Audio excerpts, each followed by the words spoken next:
Muy buenos días, hermanos. Les saludo este domingo 7 de junio, mes de los padres. En este mes, así como hicimos el mes anterior con las madres, vamos a tener unos detallitos especiales con los padres. Hemos tenido ya el miércoles pasado una palabra específica, muy especial. Y así los demás miércoles vamos a tener una palabra para que tengamos en cuenta respecto a los padres. Los domingos unos detallitos como los que ya hemos tenido el día de hoy. Los domingos en la mañana vamos a estar meditando sobre una palabra muy especial, una profecía que el Señor Jesús dio en Mateo 24 y 25 como respuesta a tres preguntas que le hacen sus discípulos. Es muy importante que tengamos ese tema claro. He escuchado muchísimas especulaciones, muchas cosas incorrectas, completamente distorsionadas respecto a la palabra de Dios. Y la palabra de Dios no está cerrada, está abierta. Nosotros tenemos que ir a la palabra de Dios en oración, depender de la dirección del Espíritu y hacer el ejercicio de leer y de estudiar y meditar. Si leemos la palabra de Dios en oración, el Señor nos va a hablar, nos va a revelar. Así que con esa confianza vamos a abordar ese tema de la profecía del Señor Jesús en Mateo 24 y 25. Vamos a orar. Amado Padre, en el nombre de Jesús, te damos muchas gracias por este día tan especial. Gracias por tu gran amor y misericordia, Señor, manifestado en nuestras vidas. Muchas gracias, Señor, por el privilegio de ser padres. Gracias, Señor, por los padres, especialmente de la congregación. Pedimos, Señor, tu dirección, gracia sobre nuestras vidas para que podamos desempeñar bien la función que tú esperas, Señor. Y este tiempo lo ponemos en tus manos, Señor. Ayúdanos, guíanos, Señor. Enséñanos tu palabra, Señor. Ilumínanos, Señor. Revélanos. Estamos sedientos de ti. Háblanos, Señor. En el nombre de Cristo Jesús. Amén. Les invito a que abramos nuestras Biblias en Mateo capítulo 13 y miremos los versículos 1 y 2.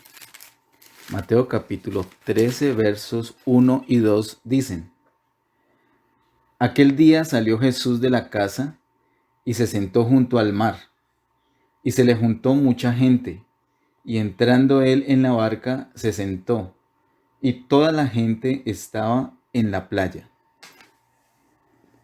Este capítulo 13 de Mateo es determinante. Aquí el Señor hace una especie de quiebre en su trato con el pueblo de Israel y se volca hacia los gentiles. El Señor estaba siendo rechazado una y otra vez, acusado y señalado una y otra vez por el pueblo judío. Así que, como lo podríamos notar en el capítulo 12, y dejo la inquietud para los que son curiosos y les gusta leer e investigar, mire en el capítulo 12 cómo el Señor estaba en una casa y estaba predicando la palabra y él dice que salió de la casa. El capítulo 13, ese salir Jesús de la casa no es simplemente que estaba en una casa, en un edificio, pues, y salió. Hay algo más aquí. Es importante que contextualicemos, que notemos que estamos hablando o leyendo, estudiando de Mateo, que es el evangelio que nos habla del reino. Por lo tanto, hay muchas cuestiones doctrinales aquí a tener en cuenta. Mateo no es un evangelio, no es un libro para leerlo rápido. Más rápido se podría leer Lucas. No que sea menos importante, sino que es distinto. Mateo tiene un enfoque muy doctrinal para mostrarnos los diseños del reino. Y al mostrarnos los diseños del reino, usa muchas figuras, muchos conceptos. Aquí hay tres conceptos que quiero que identifiquemos. Lo primero que nos habla es de la casa. Aquel día salió Jesús de la casa. Lo segundo que nos habla es el mar. Dice, y se sentó junto al mar. Y luego nos habla de la barca. El verso 2 dice, y se le juntó mucha gente y entrando él en la barca, se sentó y toda la gente estaba en la playa. Casa, mar y barca. Yo quiero ir un poco rápido diciendo el significado de casa, mar y barca. Por un lado, por cuestión de tiempo, pero más que todo porque ya tenemos cierta fundamentación. Ya lo hemos hablado años atrás. Esto de pronto para algunos es un recorderis, para muchos, tal vez para la mayoría, algunos ya lo habrán olvidado, es una enseñanza, pero quiero que tengan paciencia si voy muy rápido y no ahondo mucho en el porqué del significado de casa, mar y barca. Pero les animo a que estudien el capítulo 12 y capítulo 13 de Mateo. Y también, como vamos a hacer estos 3 domingos, empezando por el día de hoy, estudiando y meditando Mateo 24 y 25. Ahí está muy bien determinado la casa, el mar y la barca. Quiero decirles, la casa se refiere a Israel. La Biblia a Israel lo llama la casa de Israel. Así que en Mateo, casa es Israel. El Señor está dejando Israel y se sienta, dice el versículo número 1, junto al mar. Ya hemos hablado antes que en la Biblia mar significa los pecadores, los que no son del pueblo de Dios, los gentiles, y sobre todo en el Evangelio de Mateo, mar son los gentiles. Y luego dice el verso número 2, y se le juntó mucha gente, y entrando él en la barca se sentó, y toda la gente estaba en la playa. La barca está sobre el mar. No se hunde, no se mezcla directamente con el mar no entra, sino que está sobre el mar. La barca representa la iglesia. El Señor está en la barca. Y de hecho, algunos de sus discípulos suben a la barca, como lo podemos ver en el capítulo 13, y les habla abiertamente la palabra, no como a los otros que les habla por parábolas. Así que tenemos estos 3 conceptos: casa, mar y barca. La casa es Israel, el mar es el pueblo gentil y la barca es la iglesia. Nuestro tema de estos domingos, estos 3 domingos, es el fin del siglo. Y vamos a ver lo que sucederá en el fin del siglo para la casa, para el mar y para la barca. Es decir, qué va a suceder con Israel, qué va a suceder con los gentiles y qué va a suceder con la iglesia. Acompáñeme por favor a Mateo capítulo 23. Mateo capítulo 23 y leamos los versos 38 y 39. Mateo 23, 38 y 39 dice: He aquí vuestra casa os es dejada desierta, porque os digo que desde ahora no me veréis, hasta que digáis, bendito el que viene en el nombre del Señor. Si al inicio del capítulo 13 de Mateo el Señor estaba dejando la casa, como vimos, aquí terminando el capítulo 23 de Mateo sí que es cierto. Ahora el Señor se va definitivamente y dice que la casa queda desierta. El pueblo de Israel solamente va a volver a ver al Señor cuando le digan bendito el que viene en el nombre del Señor. Y eso será en su segunda venida. Y aprovecho para decirlo de manera clara, la segunda venida visible. Con Israel tenemos que hablar de la segunda venida del Señor, segunda venida visible, como lo vamos a notar en el capítulo 24. Así que así termina este capítulo 23. Antes de el 24 sirve de preámbulo que esa casa haya quedado desierta, porque ya los discípulos inician con una pregunta triple y el Señor ocupa el capítulo 24 y 25 de Mateo para contestar esas 3 preguntas de los discípulos. Antes de entrar en materia con el capítulo 24, quiero que miremos un concepto que es clave para poder entender esta profecía. Y es el concepto de el fin del siglo. Algunos lo llaman el fin del mundo. Es correcto. Técnicamente es correcto llamarlo fin del siglo o fin del mundo. Digo que es correcto porque son palabras que el Señor Jesús usó. Y si el Señor Jesús las usó, son correctas. Eso no lo pongamos en duda. Somos nosotros los que debemos ajustarnos a la palabra de Dios. Nuestra mente tiene que ser renovada por lo que el Señor Jesús dice. Así que en el capítulo 24 nos hablan de el fin del siglo y ese es el tema que vamos a mirar estos 3 domingos. Y hoy vamos a iniciar viendo el fin del siglo para la casa, es decir, para el pueblo de Israel. ¿Qué va a suceder terminando el siglo? Como lo dice aquí el capítulo 24, ¿qué va a suceder con el pueblo Israel? Definamos entonces bien este concepto de fin del siglo. Aunque luego vamos a ver la fundamentación al adelantarnos en la materia del capítulo 24. Vamos un momento, por favor, a Mateo capítulo 28, verso 20. El último capítulo de Mateo, el último versículo. Mateo 28, 20 dice: enseñándoles que guarden todas las cosas que os he mandado, y he aquí yo estoy con vosotros todos los días hasta el fin del mundo. Amén. El Señor Jesús aquí utiliza la expresión fin del mundo. El Señor estará con nosotros hasta el fin del mundo. El fin del mundo, queridos hermanos, equivale a el fin del siglo, que es la expresión que se utiliza en el capítulo 24 de Mateo.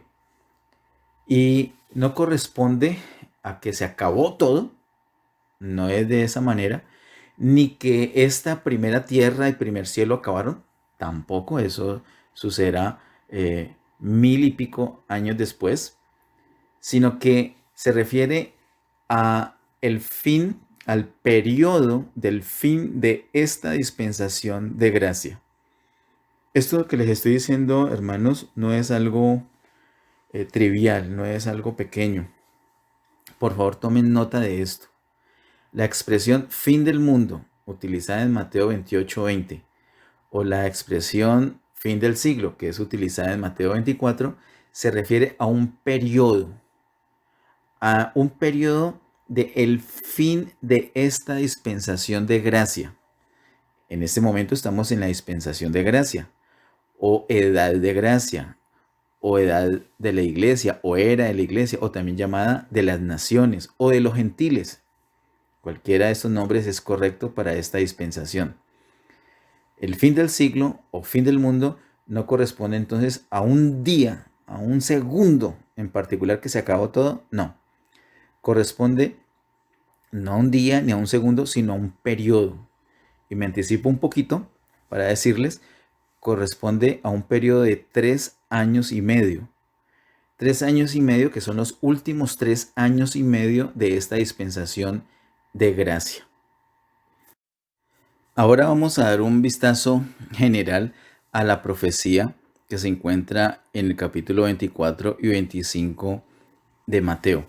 Como les dije, esa profecía corresponde a la respuesta que el Señor Jesús da a 3 preguntas de los discípulos. Ya vamos a verlo un poquito más adelante. Pero esta vista panorámica consiste en esto. Allí en la imagen tengo con color amarillo lo que corresponde a la casa, es decir, al pueblo Israel. ¿Qué va a suceder con el pueblo Israel? Está dicho en Mateo capítulo 24, verso 1 al 31. Y lo que va a suceder con Israel en los últimos 3 años y medio está específicamente mencionado en el capítulo 24 del verso 15 al 31. Lo que pasa es que entre el verso 1 y 14 hay algo que va desde la ascensión del Señor hasta el fin. Y luego en los versos 15 al 31 se enfoca exclusivamente en el fin, es decir, en esos 3 años y medio finales de esta dispensación de gracia. ¿Qué va a suceder con Israel? Allí está en Mateo 24, verso 1 al 31. Luego allí en el capítulo 24, del verso 32 al 51, es decir, el resto del capítulo 24, el Señor declara lo que va a suceder con la iglesia en ese periodo de fin. Luego pasamos al capítulo 25, entre el versículo número 1 y el versículo 30, está lo que va a suceder con la iglesia. Continúa el Señor relatando lo que va a suceder con la iglesia en ese periodo de fin. Y por último, en el capítulo 25, del versículo 31 al 46, el Señor declara lo que va a suceder con los gentiles, o como lo llama aquí en el capítulo 25, las naciones. La original griega, la palabra original griega para gentiles y naciones es la misma. Eso lo podemos comprobar fácilmente con una Biblia interlineal español y griego, que es muy útil y muy fácil ahora con internet encontrarla. Así queda repartida toda la profecía en los capítulos 24 y 25. Si no entendemos bien esto, hermanos, vamos a estar cometiendo los errores que tantos predicadores están cometiendo y siguen cometiendo. No los llamo falsos profetas, falsos maestros, no, simplemente no lo han visto correctamente. Sí, definitivamente ellos tienen que llegar a unas inconsistencias y tienen que ir delante del Señor para resolverlas, y cuando el Señor se las resuelva se van a dar cuenta que es que están atribuyendo cosas de Israel a la iglesia, o de la iglesia a Israel, o de los gentiles a la iglesia. En fin, de pronto están equivocados en tiempos o en la población. Repito entonces para que nos quede claro esto. Mateo 24, 1 al 31, enfocado en Israel. Mateo 24, 32 al 51 y capítulo 25, 1 al 30, enfocado en la iglesia. Y Mateo 25, 31 al 46, enfocado en los gentiles o naciones. Vamos a mirar ahorita, hermanos, Mateo 24, del 1 al 14. Dice Mateo 24, 1 al 14: Cuando Jesús salió del templo y se iba, se acercaron sus discípulos para mostrarle los edificios del templo. Respondiendo él, les dijo: ¿Veis todo esto? De cierto os digo que no quedará aquí piedra sobre piedra que no sea derribada. Esas palabras inquietaron mucho a los discípulos. Miremos lo que el Señor les está diciendo. Ellos estaban felices, los discípulos están embelesados mirando la hermosura de las estructuras del templo, todos esos edificios que corresponden al templo, y Jesús ni siquiera volteó a mirarlos. Él no los volteó a mirar, él no dijo: sí, los estoy viendo. Él les dijo: ¿veis todo esto? Los que veían los edificios eran los discípulos. Estaban maravillados con el templo. Pero el Señor les dice ahí en el verso 2 que no quedará piedra sobre piedra que no sea derribada. Esto ya sucedió, ¿no, hermanos? La otra vez lo charlamos. Eso sucedió en el año 70 después de Cristo, cuando Tito y el ejército romano destruyeron Jerusalén. Entonces el templo quedó vuelto nada. Eso sucedió y los discípulos se inquietaron mucho, y por eso dice el versículo 3: y estando él sentado en el monte de los olivos, los discípulos se le acercaron aparte diciendo: dinos cuándo serán estas cosas y qué señal habrá de tu venida y del fin del siglo. Así que hubo un gran silencio, porque desde la salida del templo hasta que se sentaran en el monte de los olivos había transcurrido mucho tiempo, y ellos en completo silencio, y solamente cuando Jesús ya se instaló allí en la ladera del monte de los olivos para hablar con ellos, es que se atreven a preguntarle. Las 3 preguntas son, ahí está en el verso 3: ¿cuándo serán estas cosas? Es decir, que se va a destruir ese templo de esa manera como el Señor les acaba de decir. Segunda pregunta, ¿y qué señal habrá de tu venida? Y tercera pregunta, ¿y del fin del siglo? Que es el énfasis que tenemos nosotros acerca del fin del siglo. Jesús entonces empieza a contestar y emplea todo el capítulo 24 y el capítulo 25 de Mateo contestando esas tres preguntas. Jesús entonces les contesta, versículo 4, respondiendo Jesús les dijo, mirad que nadie os engañe, porque vendrán muchos en mi nombre diciendo, yo soy el Cristo, y a muchos engañarán. Eso ha sucedido desde la ascensión del Señor. Desde que el Señor se fue, ya están diciendo, muchos han aparecido diciendo que son el Cristo. Versículo número 6. Y oiréis de guerras y rumores de guerras. Mirad que no os turbéis, porque es necesario que todo esto acontezca, pero aún no es el fin. Hermanos, la última parte del verso 6 dice, pero aún no es el fin.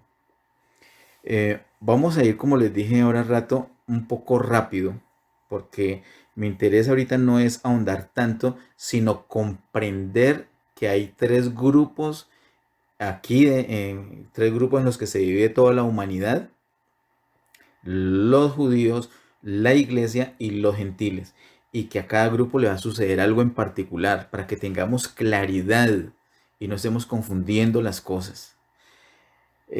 Aquí dice el verso 6, termina diciendo, pero aún no es el fin. Llevamos años, muchos años, casi un siglo, el pueblo de Dios con guerra saliendo a decir, llegó el fin. Una guerra, llegó el fin. No podemos ver que hay conflictos o rumores de guerras porque decimos que llegó el fin. Pues creámosle al Señor Jesús. El Señor dice que no. El verso 6 dice, pero aún no es el fin. No se turben, todavía no es el fin. Esa no es una señal del fin. Las guerras no son una señal del fin, no lo son. Definitivamente no lo son. Si tú has predicado eso, si estás predicando eso, si estás enseñando eso, te animo a que mires en oración la palabra de Dios. Verso 6 dice, pero aún no es el fin. Creamos, no es el fin. Versículo 7 en adelante, porque se levantará nación contra nación y reino contra reino, y habrá pestes y hambres y terremotos en diferentes lugares, y todo esto será principio de dolores. Esa es otra situación. Hay pestes, hay hambres y hay terremotos, y salimos corriendo a decir que llegó el fin. Pero el Señor, que dice en el verso 8, que eso es principio de dolores, solamente principio de dolores. Acerca de guerras, de hambres y de pestes vimos nosotros cuando estudiamos los primeros 4 sellos. Ahí hay uno de los sellos, es precisamente la guerra, otro es el hambre y el otro es la muerte. Pero todavía no es el fin, todavía no es el periodo del fin. El periodo del fin son los últimos 3 años y medio. Eso lo vamos a ver no solamente hoy vamos a ver algunos apartes, y el próximo domingo, los 2 próximos domingos, Dios mediante, vamos a ver cómo encaja todo perfectamente, porque la palabra de Dios es así. Versículo 9 en adelante, porque os entregarán a tribulación y os matarán, y seréis aborrecidos de todas las gentes por causa de mi nombre. Aquí el Señor Jesús le está hablando a judíos, pero son judíos creyentes. Es una mezcla, es decir, son sus discípulos, ellos ya son creyentes. Ellos son los judíos que salieron de la casa y se acercaron al mar y luego se subieron a la barca con Jesús. Ellos ya son iglesia. Y ellos, muchos de ellos fueron los primeros mártires. De hecho, los primeros mártires de la iglesia fueron absolutamente todos, fueron judíos. Y eso es lo que sucedió. Os entregarán a tribulación y os matarán, y seréis aborrecidos de todas las gentes por causa del nombre del Señor. Versículo 10. Muchos tropezarán entonces y se entregarán unos a otros, y unos a otros se aborrecerán. Esos son conflictos dentro de los creyentes del pueblo judío. Muy triste, pero eso es lo que el Señor dice. Y eso es lo que sucedió. Versículo 11. Y muchos falsos profetas se levantarán y engañarán a muchos. Ese es el pan de cada día. Cada rato salen profetas. Y nosotros no podemos unirnos a una voz profética incorrecta. Nosotros debemos alinear nuestra voz a la voz del Señor. Una verdadera voz profética es una voz que viene de parte de Dios hacia el mundo, hacia la humanidad, hacia la iglesia. Es de parte de Dios, no de parte de nuestras emociones, no es de parte de un credo denominacional, es de parte de Dios.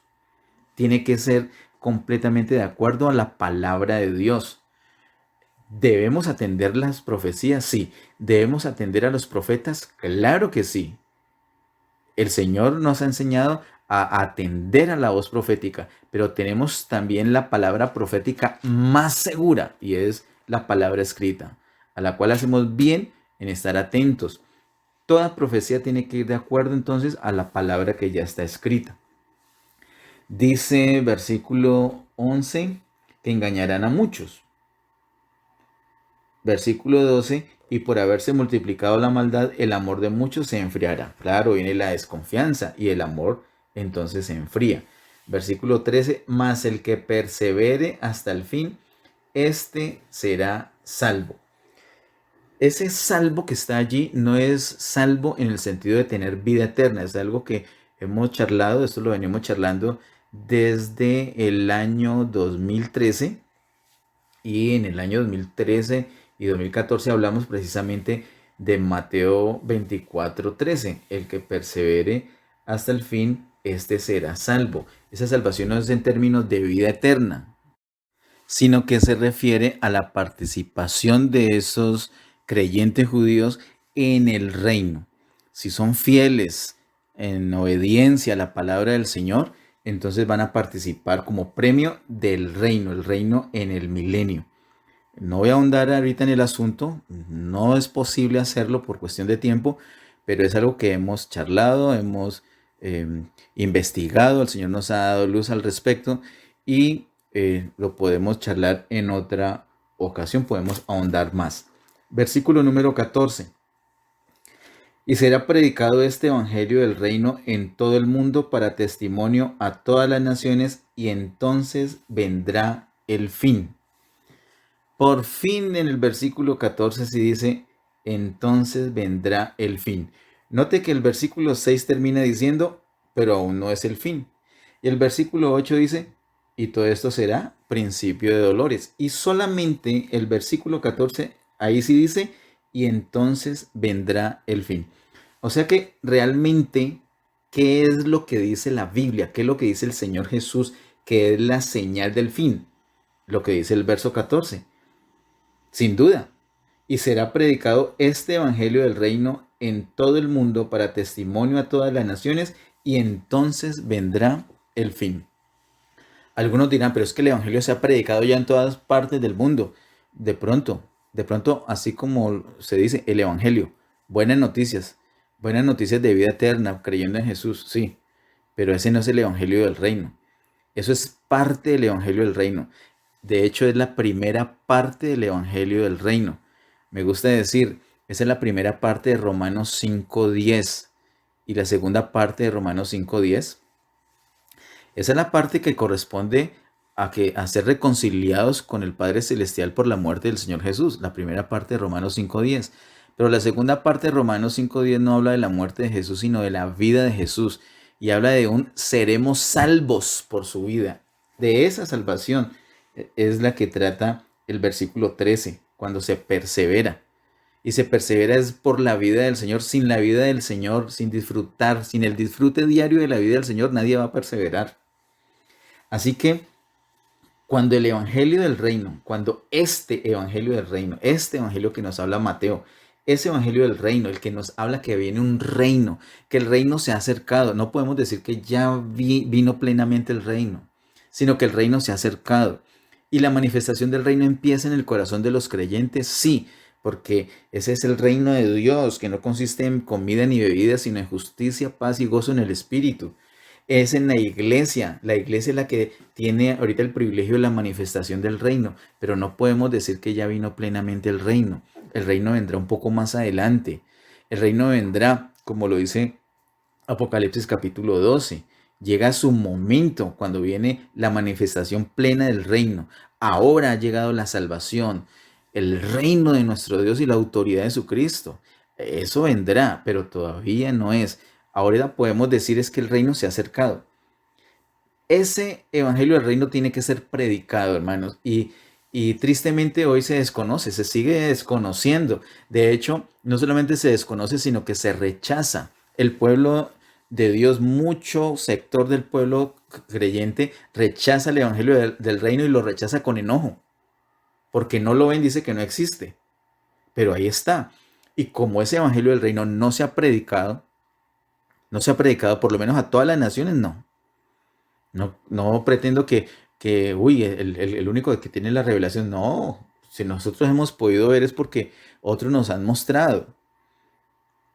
Y nosotros ahora tenemos que dar a conocer también, entre todos, eso es entre todos. Pero tenemos que estudiar la palabra de Dios en oración y no pretender que ya sabemos todo, sino que debemos ser enseñables. Podemos aprender de todos, pero Biblia abierta, con argumentos de la palabra de Dios. No podemos poner los credos de una denominación, no podemos poner la tradición, no podemos poner nada por encima de la palabra de Dios. La palabra de Dios es la autoridad. Me dan ganas de ahondar en el asunto porque me apasiona, pero ahorita no lo podemos hacer. La palabra de Dios es la autoridad. Y aquí vemos que el verso 14 nos dice cuál es la verdadera señal para que venga el fin. Es que el evangelio del reino sea predicado en todo el mundo para testimonio a todas las naciones. Entonces ahora sí vendrá el periodo de esos 3 años y medio últimos de esta dispensación. Ahora, hermanos, continuemos con Mateo 24, verso 15 al 31. Les recuerdo que entre el verso 1 y 14 se tratan cosas que van desde la ascensión del Señor hasta el fin.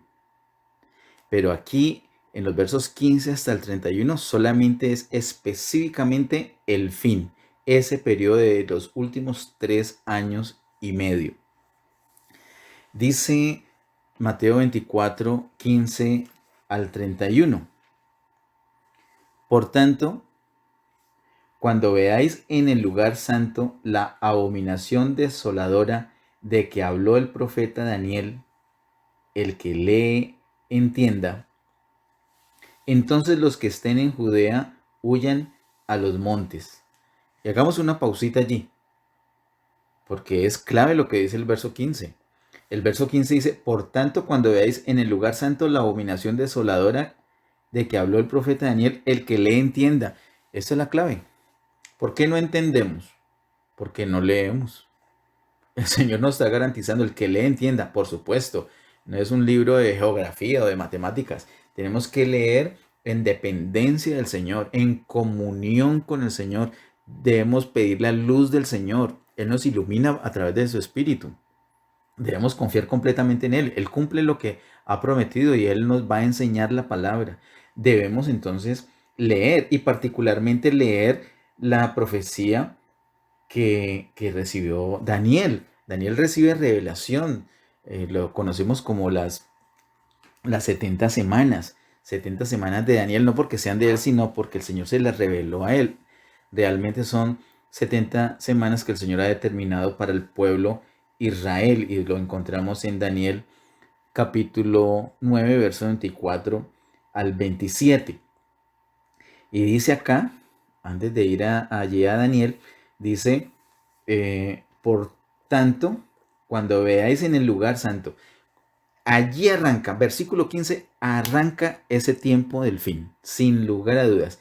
La señal, versículo 14, el evangelio predicado, el evangelio del reino predicado en todo el mundo para testimonio de todas las naciones. Y arranca, versículo 15, cuando veamos en el lugar santo, que es el templo en Jerusalén, la abominación desoladora de que habló el profeta Daniel. Allí empieza entonces ese periodo de los últimos 3 años y medio. Hasta ahora nunca hemos leído que son 3 años y medio, solamente se lo he dicho bruscamente, si se quiere. eh, no crea que es dogmáticamente, solamente me anticipo para poderme referir a ese periodo, pero vamos a verlo por la escritura en estos 3 domingos que se trata de 3 años y medio.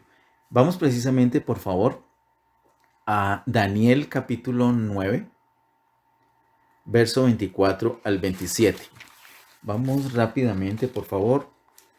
Insisto en que no se trata de profundizar hoy, es una mirada prácticamente, pero sí vamos a tener los textos fundamentales.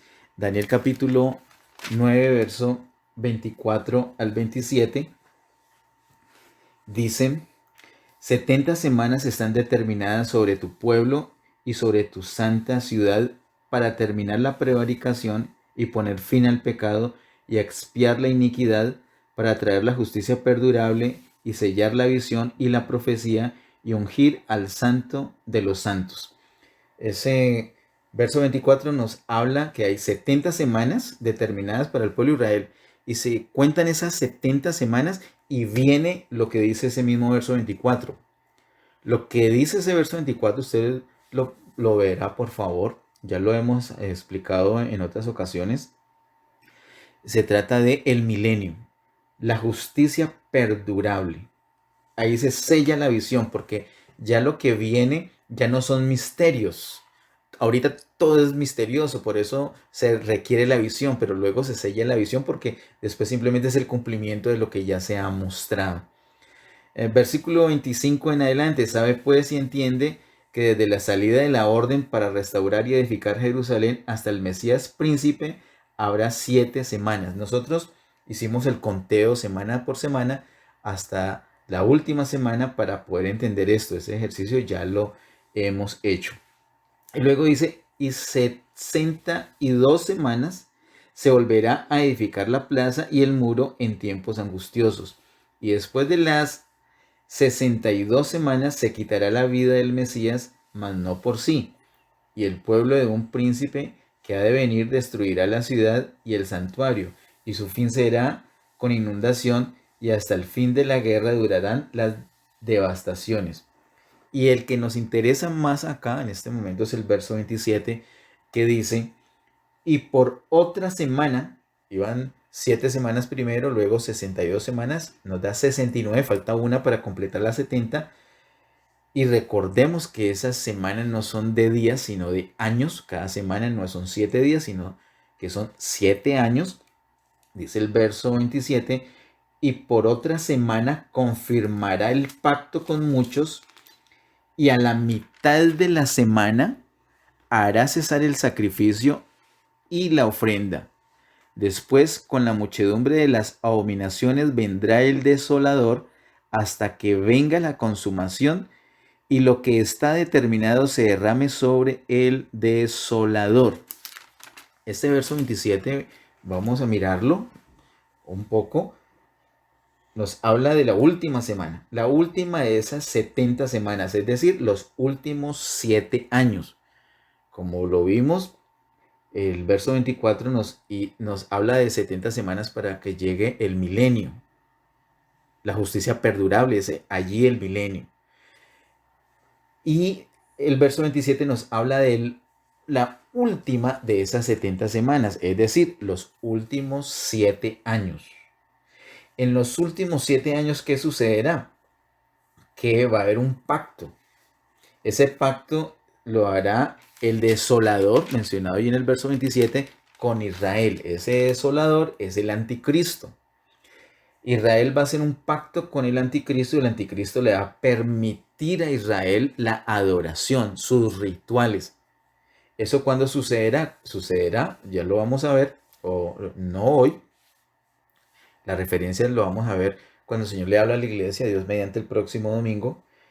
Pero el anticristo hace un pacto con Israel y les permite la adoración y sus rituales. El templo de Jerusalén tiene que estar reconstruido y todo el servicio sacerdotal en funcionamiento. Pero ¿qué sucede a la mitad de la semana? Como dice ese verso 27, hará cesar el sacrificio y la ofrenda.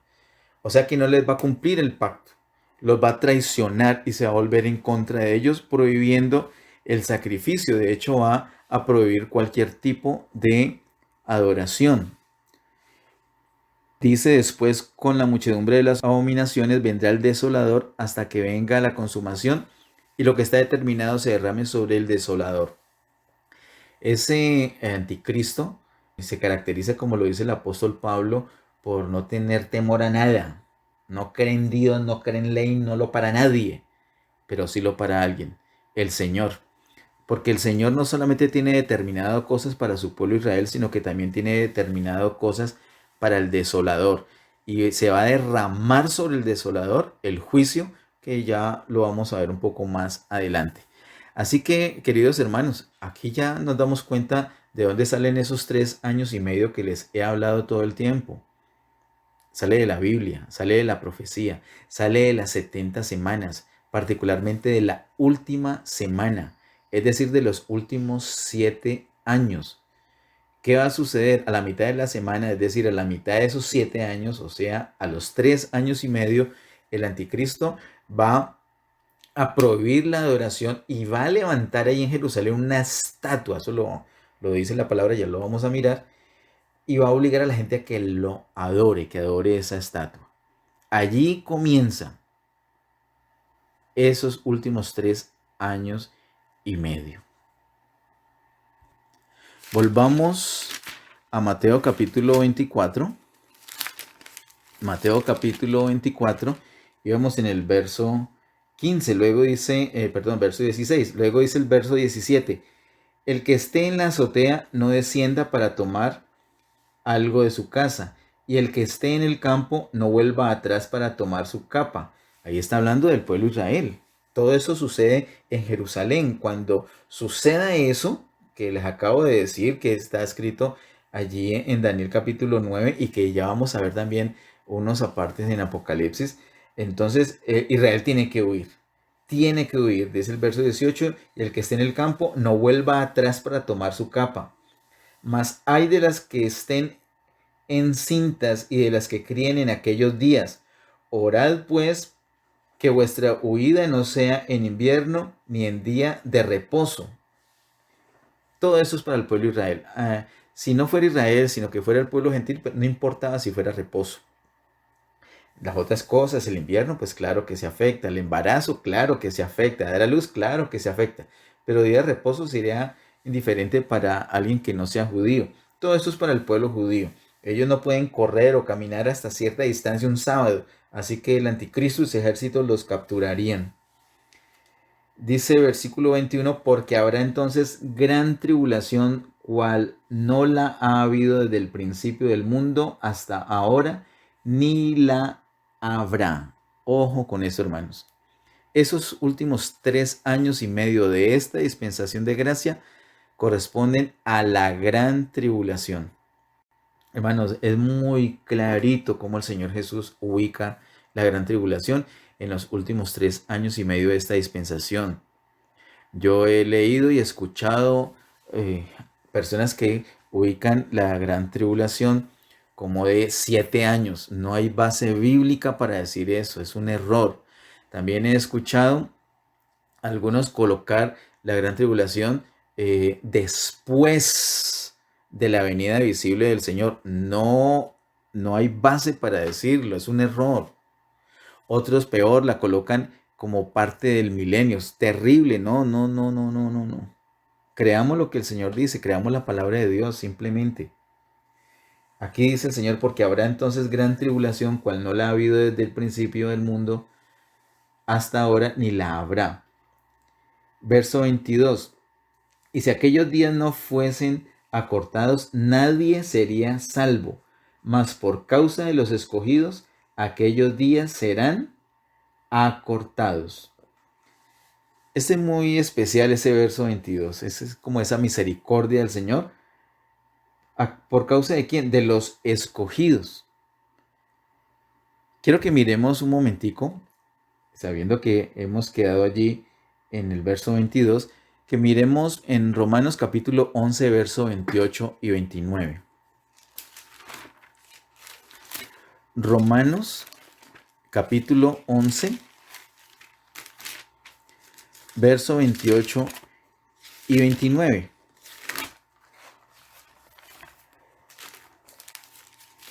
Dice así Romanos 11, 28 y 29.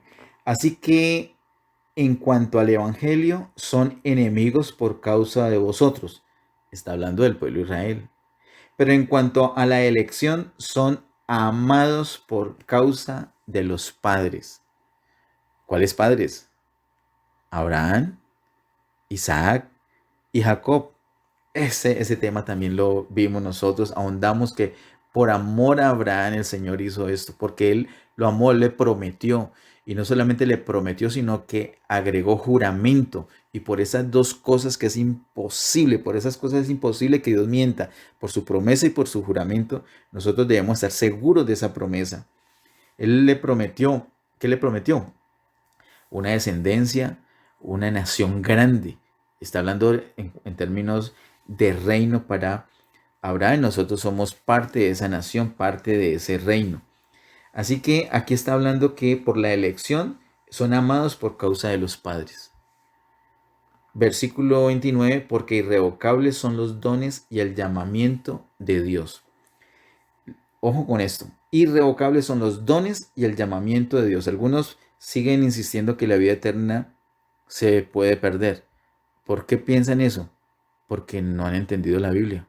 Porque no han entendido que la vida eterna no es un premio, sino un don. Y un don es irrevocable. Y no solamente el don es irrevocable, sino que el llamamiento de Dios también es irrevocable. Los dones para el pueblo gentil, el llamamiento para el pueblo Israel. El pueblo Israel son los escogidos. Volvamos al capítulo 24 donde nos quedamos. Mateo 24, verso 22. Dice que entonces por causa de los escogidos, aquellos días serán acortados. Solamente son 3 años y medio. Lo que pasa es que va a ser una tribulación terrible. ¿Y qué va a suceder con la iglesia? Este es nuestro tema, si el Señor no lo permite, dentro de 8 días. Versículo 23. Entonces si alguno dijere, mirad, aquí está el Cristo, o mirad, allí está, no lo creáis. Porque se levantarán falsos cristos y falsos profetas, y harán grandes señales y prodigios de tal manera que engañarán, si fuere posible, aún a los escogidos. Ya os lo he dicho antes. Así que si os dijeren, mirad, está en el desierto, no salgáis. O mirad, está en los aposentos, no lo creáis. Porque como el relámpago que sale del oriente y se muestra hasta el occidente, así será también la venida del Hijo del Hombre. Hagamos una pausita allí. ¿Usted ha visto un relámpago? Claro, es algo visible. Aquí está hablando de la segunda venida visible del Señor. Y quiero que tengamos en cuenta esto y lo vamos a insistir el próximo domingo sobre todo. El orden de aparición de las cosas en Mateo no necesariamente es un orden cronológico. Hemos visto ya ejemplos del asunto. Entonces, ¿qué orden tiene Mateo? Un orden de diseño de Dios. Por eso primero empezó con Israel. Cuando el Señor va a hablar del fin, primero arranca con Israel. Después no siguió con los gentiles, sino que después habla de la iglesia y por último se habla de los gentiles. Es por cuestión de diseño, es un asunto doctrinal, de diseño del reino. Por eso Mateo lo presenta de esta manera. Así, queridos hermanos, que es la segunda venida visible del Señor, porque se va a ver, así como un relámpago se va a ver. Quiero que miremos, hermanos, por favor, en segunda a Tesalonicenses capítulo 2, versos 3 y 4.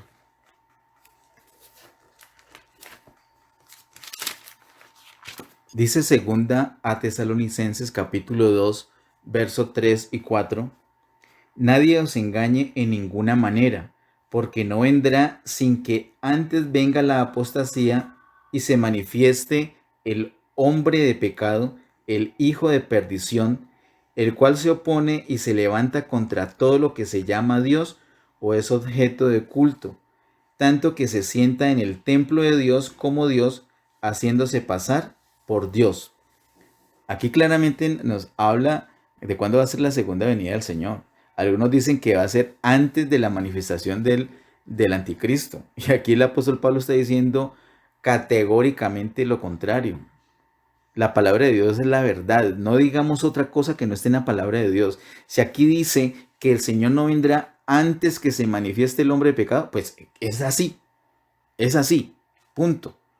Primero viene el anticristo y viene esa tribulación, esa gran tribulación que el Señor nos está presentando allí en Mateo capítulo 24, 15 al 31. Y después sí la segunda venida visible del Señor. Eso lo encontramos entonces en 2 Tesalonicenses capítulo 2, versos 3 y 4. Y vemos la coincidencia de lo que hace el anticristo, como lo ha dicho también en Daniel capítulo 9, verso 27. Miremos, hermanos, en Apocalipsis capítulo 13. Apocalipsis capítulo 13, verso 14 y 15. Dice Apocalipsis 13, verso 14 y 15. Y engaña a los moradores de la tierra con las señales que se le ha permitido hacer en presencia de la bestia, mandando a los moradores de la tierra que le hagan imagen a la bestia que tiene la herida de espada y vivió. Y se le permitió infundir aliento a la imagen de la bestia para que la imagen hablase e hiciese matar a todo el que no la adorase. Por eso es abominación desoladora. Todo el mundo tiene que huir, porque si no huyen, entonces van a ser asesinados si no adoran esa estatua. Abominación desoladora, tal como lo dice la profecía en Daniel capítulo 9, verso 27, tal como el Señor lo advierte en Mateo 24, lo está diciendo Apocalipsis capítulo 13. Por supuesto que hay unos detalles en los que no vamos a ahondar ahorita, pero en su tiempo, en la serie de la salvación, llegaremos a Apocalipsis 13 y lo veremos. Volvamos a Mateo capítulo 24. Mateo 24 y continuemos en el versículo número 28. Dice Mateo 24, 28, porque donde quiera que estuviera el cuerpo muerto, allí se juntarán las águilas. Es una expresión un poco difícil, pero si miramos los pasajes relacionados, vamos a darnos cuenta que es sencillo. Ya hemos visto Daniel capítulo 9, verso 27, y nos dimos cuenta que el Señor no solamente había determinado 70 semanas para el pueblo de Israel, sino que también había determinado un juicio que literalmente se va a derramar sobre el desolador. Me gusta mucho esa expresión porque nos da mucha luz.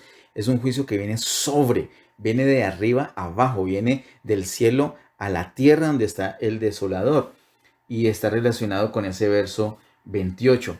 Ese cuerpo muerto es el cuerpo del anticristo, no porque esté muerto físicamente, sino porque es causante de muerte, porque es un muerto en vida.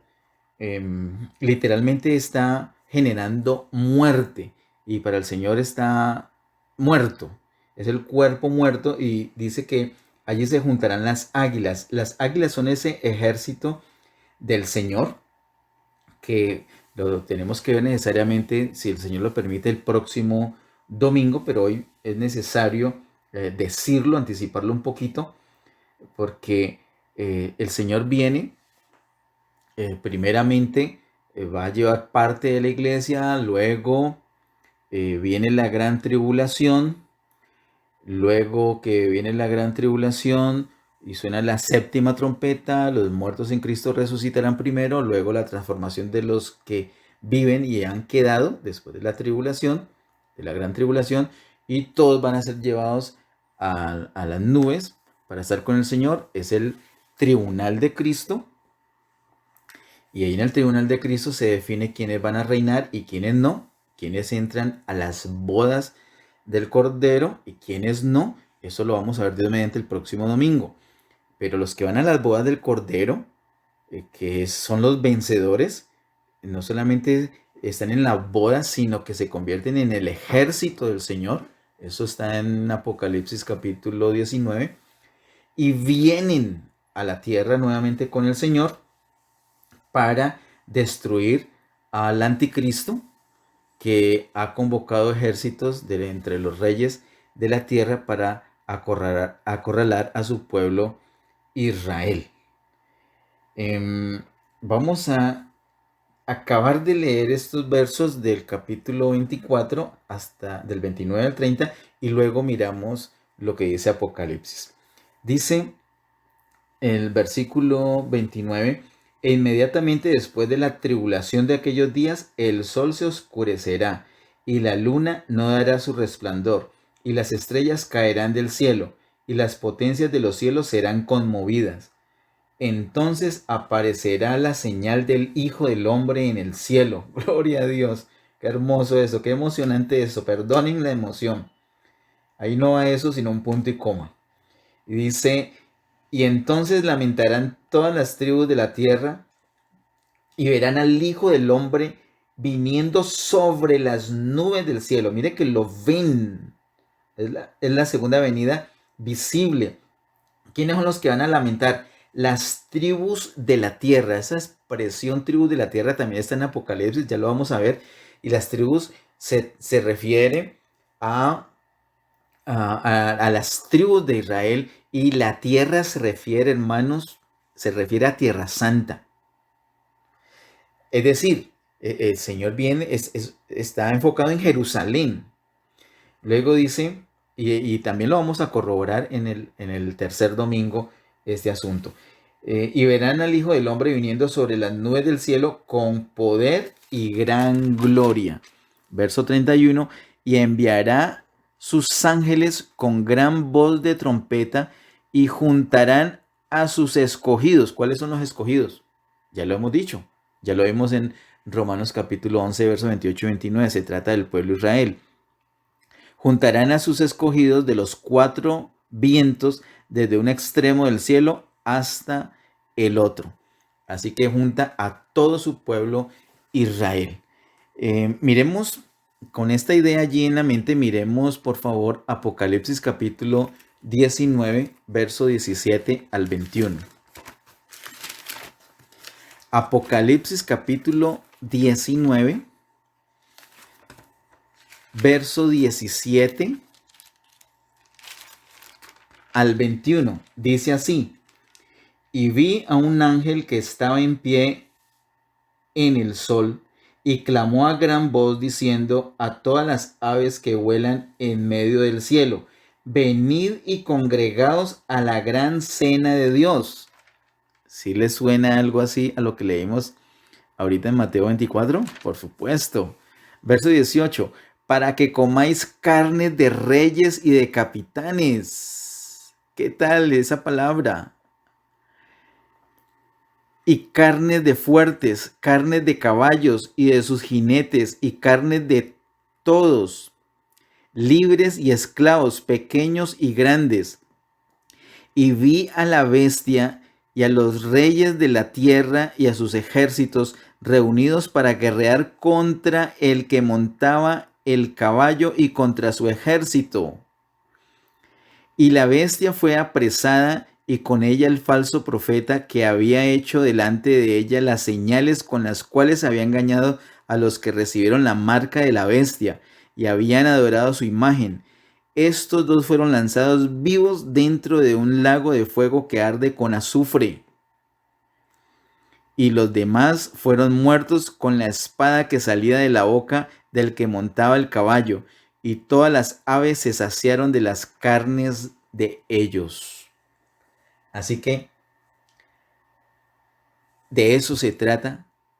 Viene el Señor Jesús entonces ahora con su ejército, y el panorama que se encuentra aquí en la tierra es terrible para el pueblo de Israel.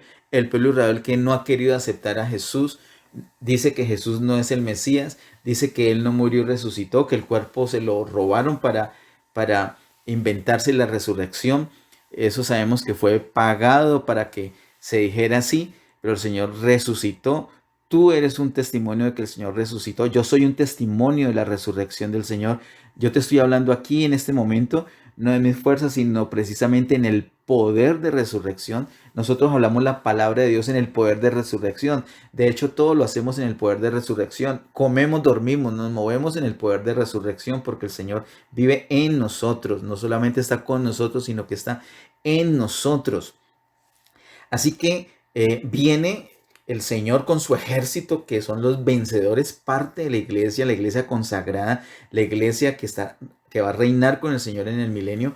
Viene y se encuentra a Israel encerrado por el anticristo y el ejército que él ha formado con distintos reyes de la tierra para destruir a Israel. Y el Señor coge al anticristo y al falso profeta y los echa al lago de fuego.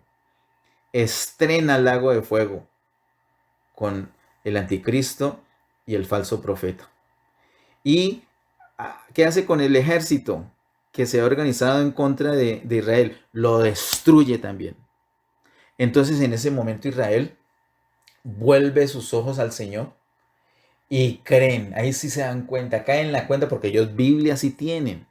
Ellos Biblia sí conocen. Aunque han rechazado, pero allí se van a dar cuenta. Y entonces se cumple lo que dice la palabra del Señor en Romanos capítulo 11, que todo el remanente de Israel será salvo. Se vuelven al Señor. ¿Por qué? Uno dirá, pero ¿por qué si todo el tiempo han rechazado? Pero hermanos, son los elegidos. Estamos hablando de la soberanía del Señor y con eso no vamos a discutir. Si no entendemos, ese es otro punto. Si no nos gusta, ese es otro punto. Pero los elegidos son ellos. Y recuerde que la elección, o sea, el llamado, es irrevocable. Ellos se vuelven al Señor y son salvos. Para terminar, miremos aquí mismo en Apocalipsis capítulo 1, el versículo 7. Apocalipsis capítulo 1, versículo número 7. Dice así: He aquí que viene con las nubes y todo ojo le verá. Quiero hacer énfasis en eso porque es la segunda venida visible del Señor. El próximo domingo vamos a ver otras cosas que nos van a complementar lo que hemos visto hoy y lo vamos a entender mejor.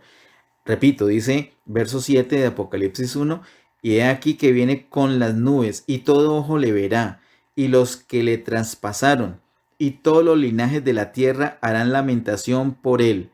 Sí, amén. Esto es lo que sucederá a Israel. Por fin se va a caer en la cuenta que Jesús sí es el Rey, que Jesús sí es el Mesías, que es el Cristo, que es el Hijo de Dios, que es el Salvador.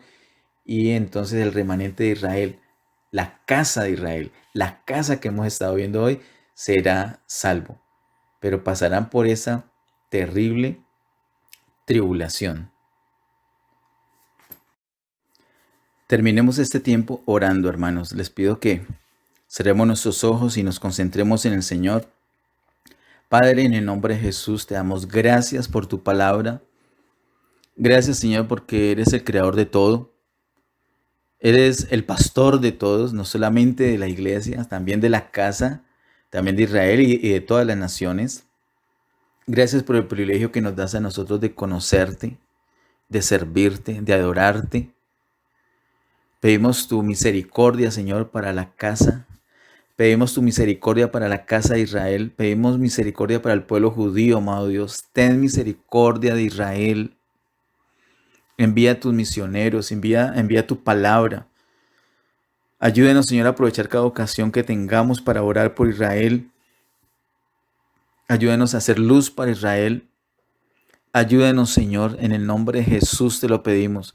Muéstrales la palabra, abre las escrituras delante de ellos, Señor, te lo pedimos en el poderoso nombre de Cristo Jesús. De allí viene la salvación, de ahí vienes tú, Señor. Ten misericordia, Señor. Y gracias por la elección, gracias por el llamado, gracias por el amor que tienes a los padres. Gracias, Señor, porque los salvarás por el amor a Abraham, Isaac y Jacob. Señor, tal vez no lo entendemos, nos cuesta por ser de Occidente, por ser no judíos, pero ayúdenos a alinear nuestro pensamiento con tu palabra, Señor. Y podemos emocionarnos de la salvación tan grande que le darás.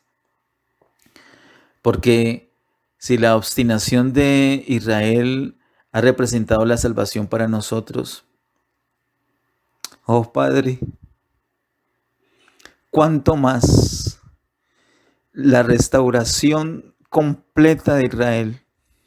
Te damos alabanza, te damos gloria, te damos honra, te damos todo honor, Señor.